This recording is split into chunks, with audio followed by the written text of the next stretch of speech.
Hi, my name is Karen Fabian and I am the founder of Bare Bones Yoga, and I want to welcome you to the first video in a free video series called the Bare Bones Yoga Learn Yoga Challenge.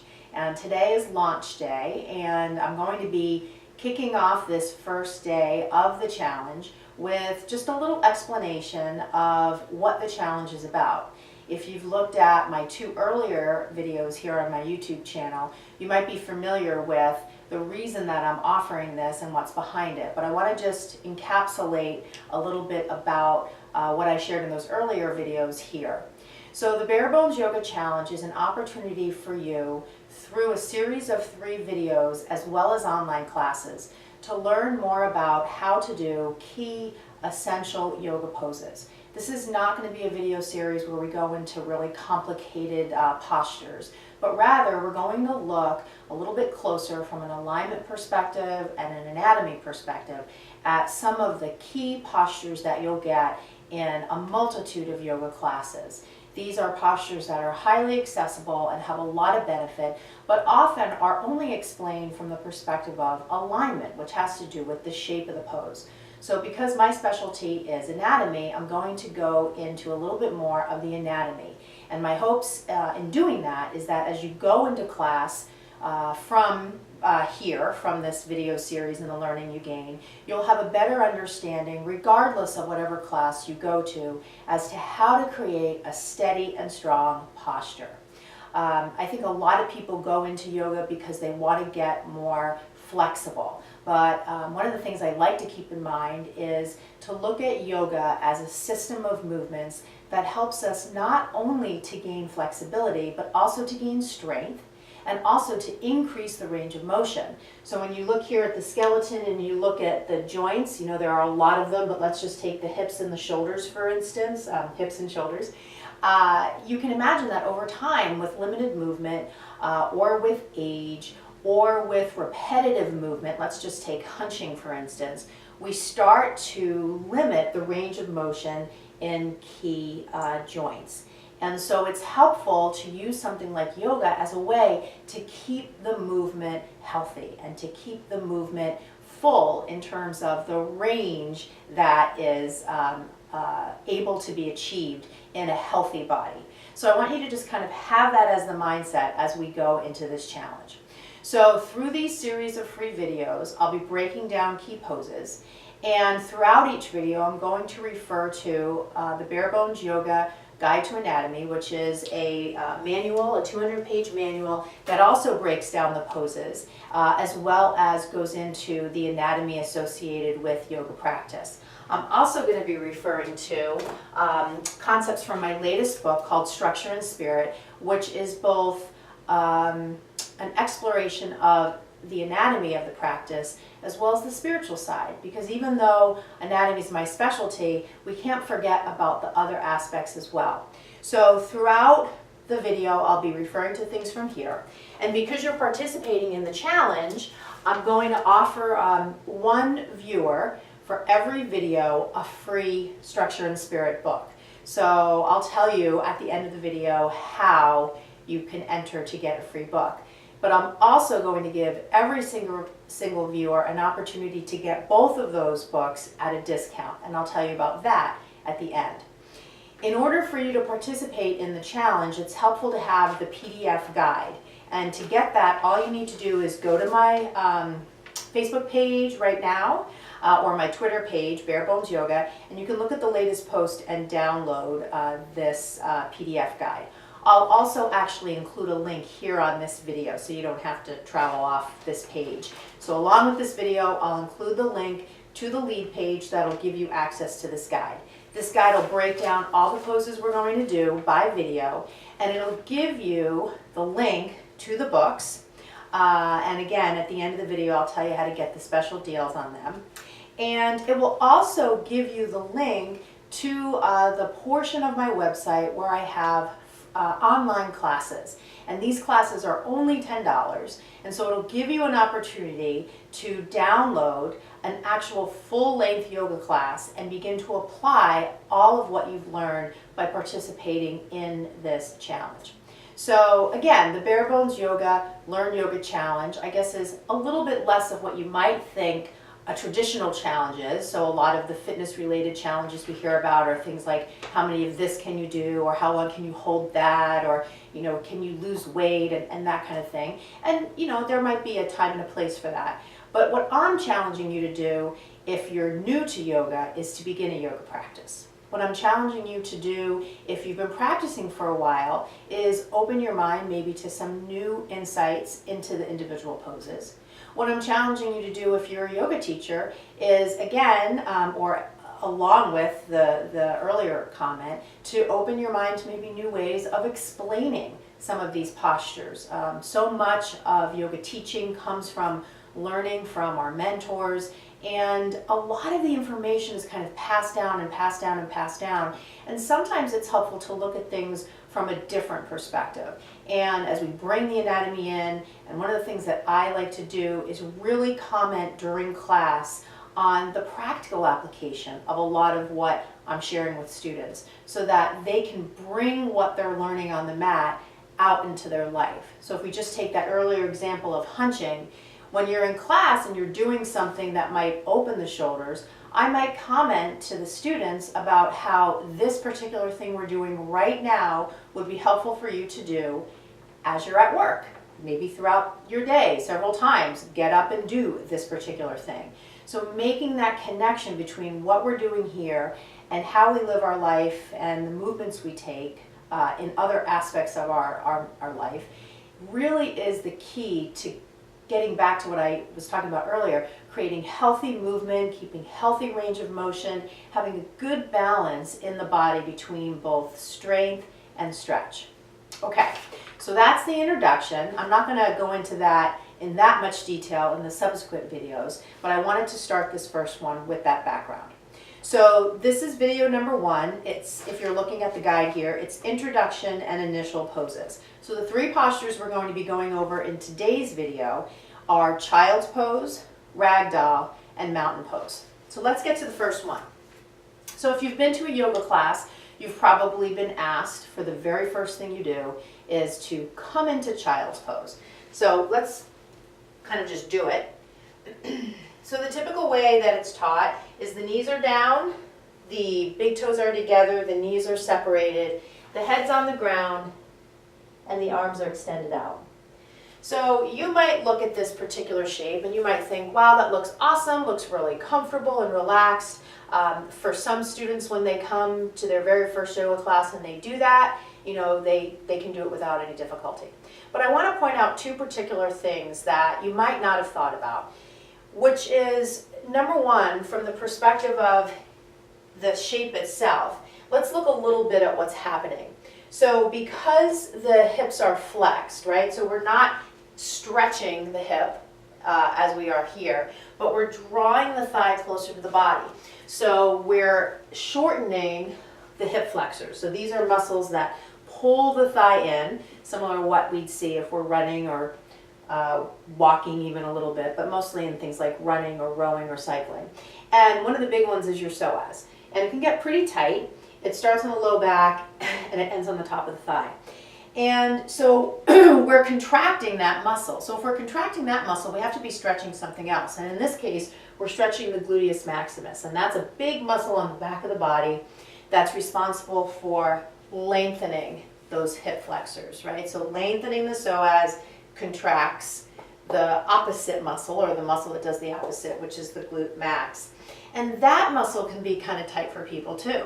So you'll see sometimes when people come into the pose, they really can't get their hips down on their heels. So they might be somewhere here.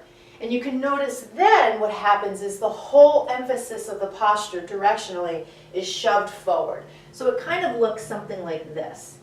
And there's no amount of, kind of adjustment for that person. Again, the range of motion is what it is in that moment, and you can't, kind of change that. So one of the things you can suggest is to place a block under the person's head so they're not so tipped down, and that sometimes can provide a little bit of relief. So they're supported even though their hips are high.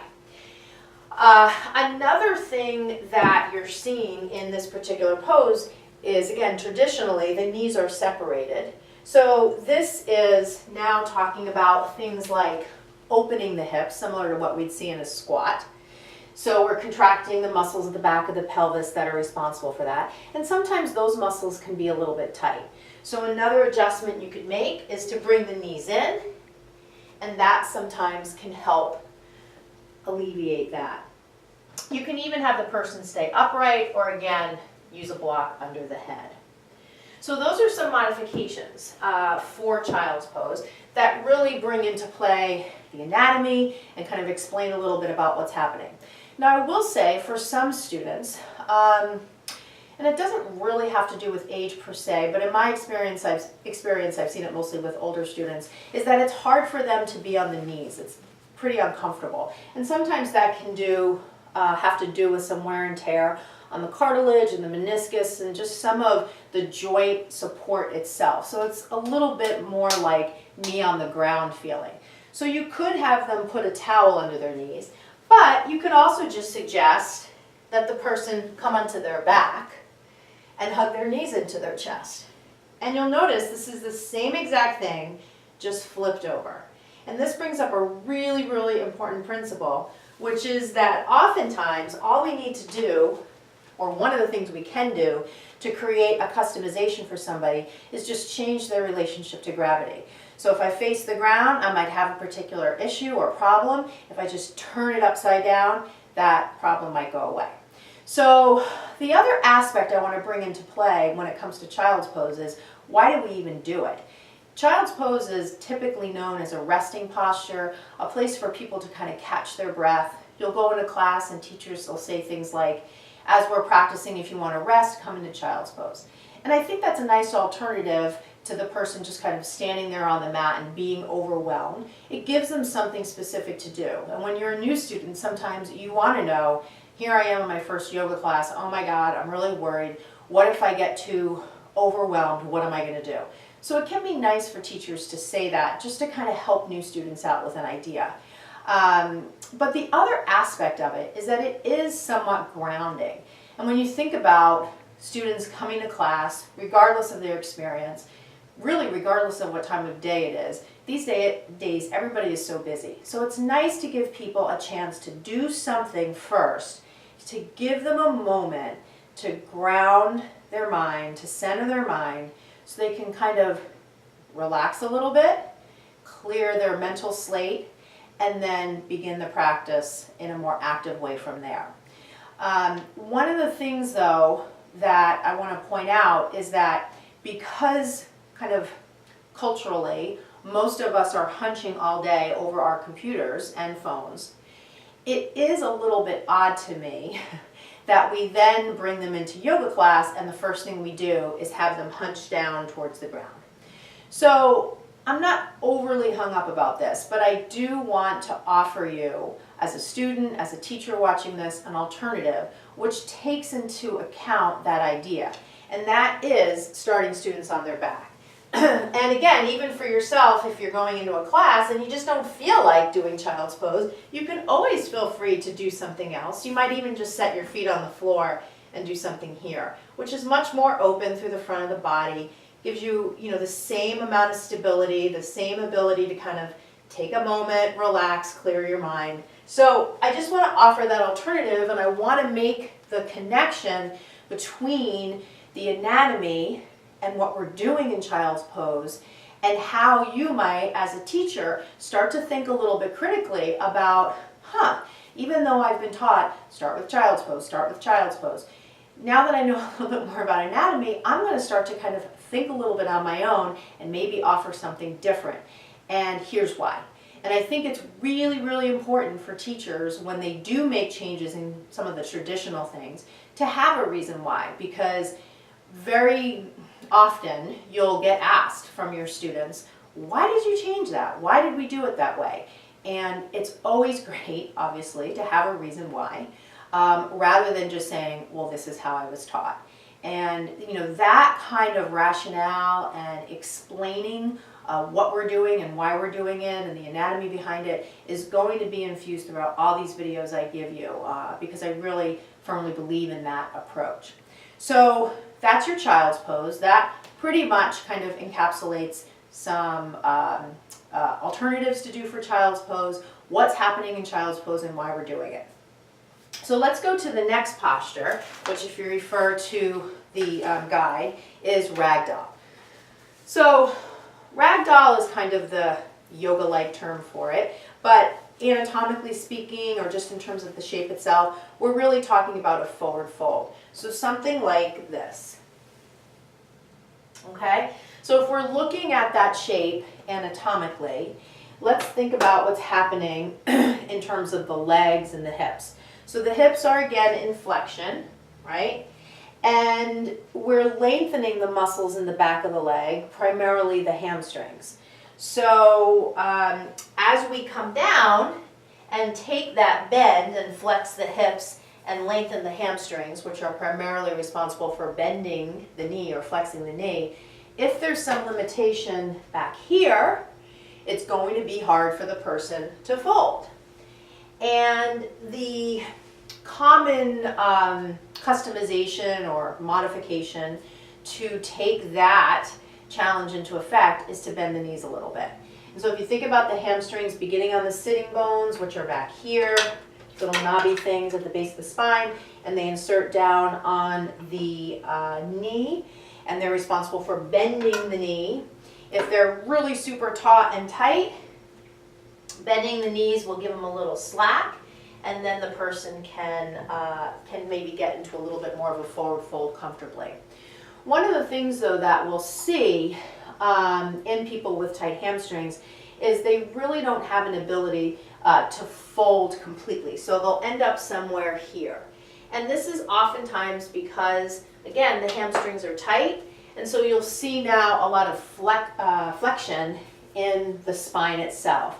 And, you know, I wouldn't say every once in a while this is a bad thing, but we want to try to take a little bit of the squeeze off the discs that are between the vertebra. And sometimes there can be a little bit of a pinching, right? And a pushing of the disc towards the back of the body if we just kind of hang like this. So it is nice to offer people, or if you're in practice in this first pose and you feel like you're really far from the ground and it's really uncomfortable, if your legs are super straight, give them a little bend, and at the same time lift your sitting bones and see if that gets you into a little bit more of a fold. Another idea you can do is just put blocks on the ground and lift the ground up a little bit, and that can be an alternative. So that's some of the background behind Ragdoll. One of the other things is feet hip width, right? So if we think about hips in line with heels, we're taking into consideration the width of the pelvis versus if we bring the feet together. Now I have a narrower base versus wider at the top. And this is one of the things I bring up in Structure and Spirit, which is a narrower base is less steady, wider is steadier. And we see this absolutely in just something like Ragdoll. So we want to set the feet at hip width. And many times I'll see students do this kind of fist measurement thing. And I don't really like to use little tricks. I like to just tell people the reality of what we're trying to get them to do.